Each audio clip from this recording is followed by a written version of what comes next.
Hello. Hello, Philadelphia. It's great to see everyone. Thank you, thank you, thank you. I want to thank Bishop Reed.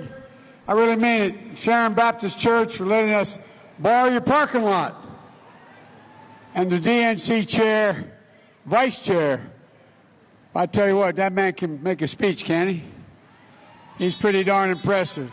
Vice Chair Blake, for all you do for our party and all you do to get out the vote. And thank you, Congressman Dwight Evans, for coming out and speaking today, and for all you do to fight for the people of Philadelphia and every single day in Congress. I also want to say thank you to Bishop Hunter and Reverend Mark Tyler, State Representative Morgan. Where's Morgan? See, there you go, okay. Thank you for being here. Thank you for being here. And Bishop Lewis Felton. And also want to thank Sharon Baptist Choir, Church Choir. Aren't they great? You know, one of the things I most enjoyed about being back in the campaign trail was meeting with the black faith leaders all around the country. The churches I get to go to during the primaries, and over 400 black leaders, church leaders supporting us. Almost every Sunday I'd get to sit in the pew and get inspired. I'd go to Mass first early in the morning, then I'd go to the black church to get some hope and some invigoration, man. I talk to people, hear what's on their minds, pray with them. And guess what? It was renewing. It was not about me, but our entire family. Jill would be with me and my grandkids. One of my grandkids is with me today, who's a senior here in Philadelphia in college. I also thought a lot about this campaign. It's been unlike any other campaign in history. There's one thing that remains the same. We have to earn our democracy. We have to get out and vote. As my late friend John Lewis reminded us, freedom is not a state. Freedom is an act. We have to defend it. We have to vote. And this is the most important election of our lifetimes. We're at an inflection point. So we have to vote like we never did before. Every day. Every day is a new reminder of how high the stakes are, of how far the other side will go to try to suppress the turnout, especially here in Philadelphia. President Trump is terrified of what will happen in Pennsylvania. He knows the people of Pennsylvania get to have their say. If you have your say, he doesn't stand a chance. But the American people will not be silenced. Over 90 million people have already voted. Already voted. They've had enough. They've had enough. There's too much on the line to sit it out. But we only have 2 more days. 2 more days we can put an end to this presidency that has from the very beginning sought to divide us, to tear us apart. Folks, in 2 days we can put an end to a presidency that has failed to protect this nation. In 2 days we can put an end to a presidency that fanned the flames of hate, poured gasoline on every opportunity he had all across this nation. As I said, millions of Americans have already voted. Millions more will vote in the 2 days ahead. But there's still a lot of Pennsylvanians who haven't voted yet. And we need every single one of you to get out and vote on Tuesday. My message is simple. Pennsylvania is critical in this election.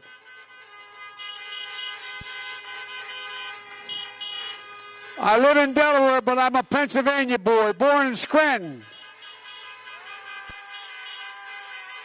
And I want to tell you, the last time Donald Trump ran, he won the state by 44,000 votes. So every single vote matters. The power to change this country is literally in your hands. I don't care how hard Donald Trump tries. There's nothing he's going to do to stop this nation from voting, no matter what he tries. And folks, when Americans vote, America will be heard. When America's heard, believe the message is going to be loud and clear. It's time for Donald Trump to pack his bags and go home. It's time to breathe some life back into this nation. We're done. We're tired of the tweets, the anger, the hate, the failure, the irresponsibility. We've got a lot of work to do. If I'm elected your president, we're going to do it, and we're going to act, and we're going to start from the very first day. We're going to act to get COVID under control. It's almost criminal the way he has handled it. On day one of my presidency, I'm going to put in action a plan I've been talking about for months. Masking, social distancing, testing, tracing. A plan for full and fair free distribution of therapeutics, vaccines, when we get one. A plan to address the disproportionate way this virus, therapeutics, vaccines, when we get one. A plan to address the disproportionate way this virus has been hitting and devastating the black community across America.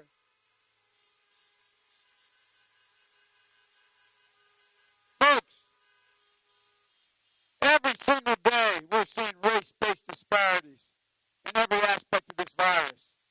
Higher infection rates, lower access to testing, harder time quarantining safely, lower access to quality treatment when you become infected, and tragically, higher mortality rates. 3 times as many African Americans are dying as white Americans when they get the virus. 1 in 100 black Americans, 1 in 1,000 black Americans have died from COVID-19.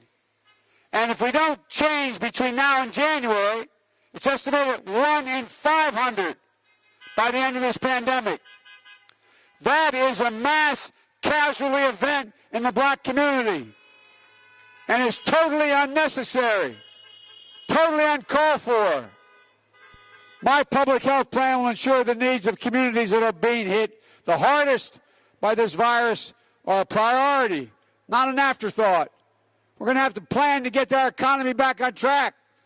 Not to get back where we were, but to build back better.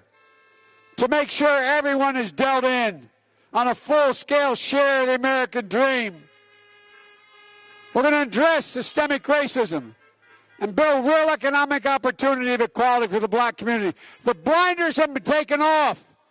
The American people have seen. They've seen how bad things are. To make it easier to start a business, to buy your first home, to pursue an education after high school without being burdened with debt, to invest in HBCUs that do so much to mold black leaders of tomorrow. I mean it. Not just talk. I mean it. We're going to act to deliver racial justice in America. I see in all the protests here in Philadelphia and across the country a cry for justice.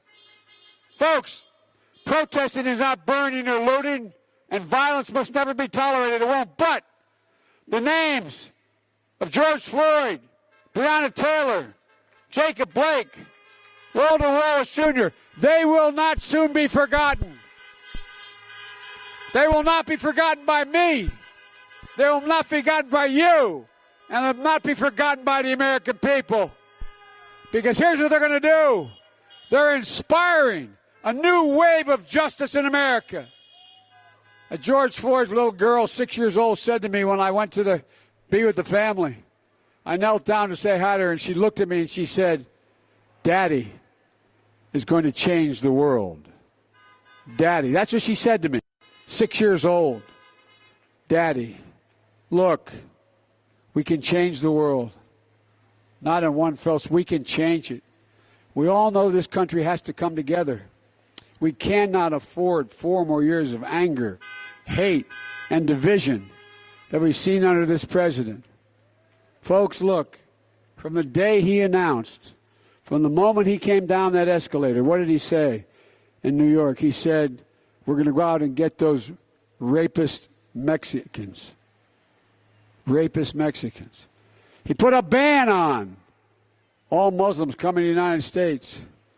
And the way he talked about the African-American community, the way he talked about the Hispanic community.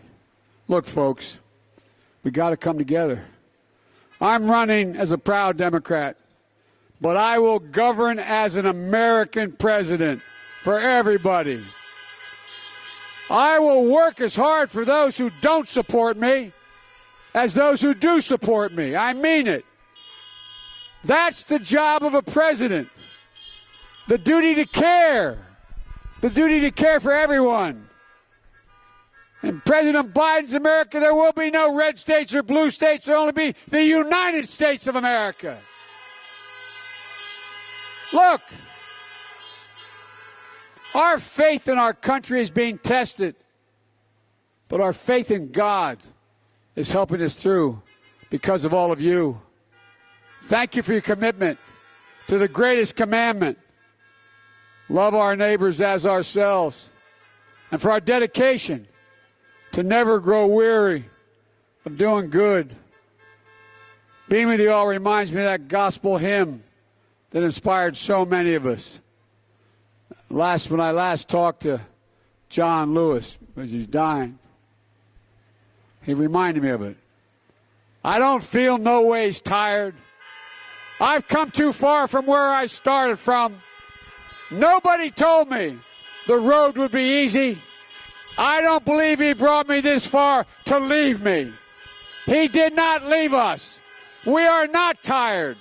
The road hasn't been easy, but we've come too far to stop now. So please vote.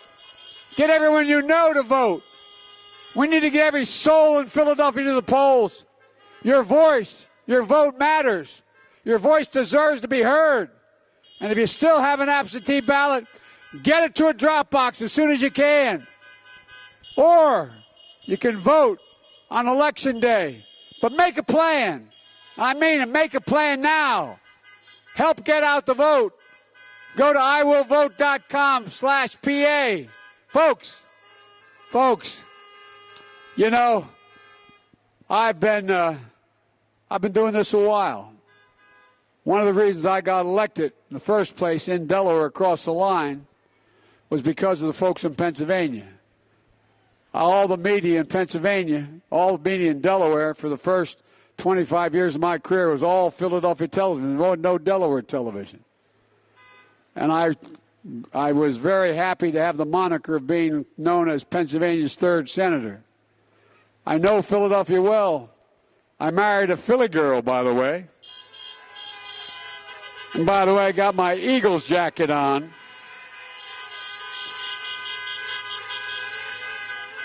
Folks, here's what I want to say, and I'll conclude. You've been here a long time. I'll never forget what President John F. Kennedy said when he promised that we're going to go to the moon. He said words that my colleagues in the Senate always used to kid me for repeating. He said, we're doing it because we Americans, we refuse to postpone. Well, I refuse to postpone the incredible opportunities available to the American people. I refuse to postpone what we can do. There's nothing beyond the capacity of the United States of America. Nothing. There's no limit to America's future. The blinders have been taken off. The only thing that can tear America apart is America itself. And that's exactly what Trump's been trying to do from the very beginning, dividing America based on race, religion, gender, national origin. It's wrong. It's not who we are. This is not who we are. Everybody knows who Donald Trump is. Let's keep showing them who we are. Folks, and I mean this, it's not just campaign rhetoric. We choose hope over fear. We choose unity over division. We choose science over fiction. And yes, we choose truth over lies, the multiple lies he repeats. It's time to stand up. It's time to take back our democracy. We can do this. We're better than this. We're better than what we've been. We can be at our best. This is the United States of America. God bless you all, and may God protect our troops. I love you. I love you. You brought me to the dance. Thank you, thank you, thank you. God love you all.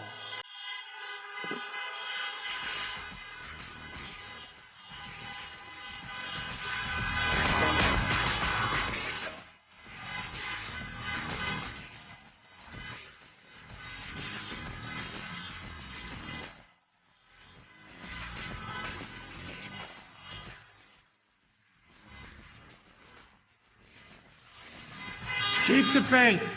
Every time I walk into my grandpop's house in Scranton, walk out the door, Bishop he'd yell, "Joey, keep the faith." When my grandmother was alive, she'd yell, "No, Joey, spread it. Let's spread the faith."